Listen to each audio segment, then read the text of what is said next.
άσχετα από αυτό, αλλά επειδή είναι στην προστασία του πολίτη, ξέρετε, με επισκέφθηκε η Ομοσπονδία Υπαλλήλων Προσωπικού Ασφάλειας Ελλάδας, κύριε Υπουργέ.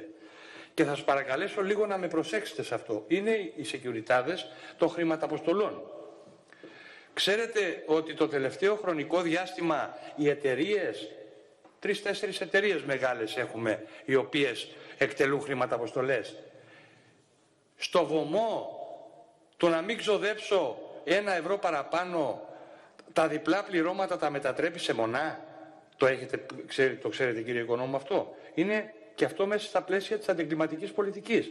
Ξέρετε ότι οι περισσότερες ληστείες το τελευταίο χρόνο είναι 34 τον αριθμό από μονά πληρώματα, σε μονά πληρώματα. Είναι δυνατόν να αφήνουμε ελεύθερες εταιρείες security να κάνουν ό,τι θέλουν? Αυτό είναι απίστευτο.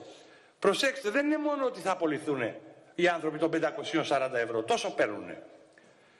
Πώς είναι δυνατόν να δουλέψει ένας μόνος του σε αυτό το όχημα, το αλεξίσφαιρο, μέσα σε αυτό το κομμάτι, εκεί που άμα μπεις μέσα, αν δεν έχεις air condition θα πεθάνεις το καλοκαίρι από τη ζέστη και το κρύο το χειμώνα, να αφήσει το αυτοκίνητο εκτεθειμένο στο δρόμο, να μπει μέσα στην τράπεζα, να πάρει το βαλιτζάκι με τα χρήματα, να το φέρει έξω? Είναι δυνατόν να αφήνουμε τέτοιες καταστάσεις να εξελίσσονται? Το ξέρετε αυτό, κύριε Υφυπουργέ? Νομίζω και θέλω να μας απαντήσετε. Είναι πολύ σοβαρό. Το τελευταίο χρονικό διάστημα, κύριε Υπουργέ, συνεχώς αυτό γίνεται. Και στα πλαίσια του ανταγωνισμού, λέει ο άλλος, δεν θα πάρω, ενώ οι χρηματοποστολές Τραπέζης Ελλάδος, τον ΕΛΤΑ κτλ. Έχουν διπλά πληρώματα. Όπως πρέπει. Για να μην πω πρέπει, χρειάζονται 3.